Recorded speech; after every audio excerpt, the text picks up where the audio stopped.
তার কণ্ঠস্বর না শোনার যন্ত্রণায় এমনকি আমার বুকের ভিতরে আগুন জ্বালাচ্ছে। আমি ভিতরে ভিতরে পুরো ছাই হয়ে যাচ্ছি। এখন শুধু বাকি আছে কয়লা হইবা, সেটা হয়তো হইয়া যাইব, বেশি দিন লাগবে না। কারণ তার সাথে কথা না বলার যন্ত্রণা একমাত্র আমি বুঝি কতটুকু ভয়ানক, কতটুকু কষ্ট দিচ্ছে আমার ভিতরে।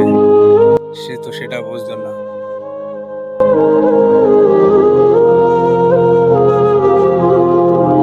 আমি সেখানেও দোয়া দিয়ে এসেছি, যে জায়গাটায় নাকি আমার অভিশাপ দেওয়ার কথা ছিল।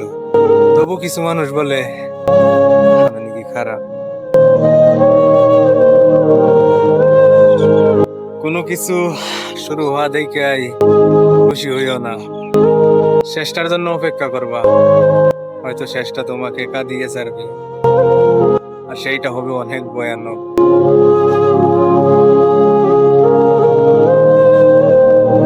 অন্যের ঘুম কাড়িয়ে নেওয়া মানুষগুলা, তারা হয়তো কখনোই জানবে না ঘুমহীন রাত কতটা কষ্টের হয়, কতটা যন্ত্রণাময় হয়।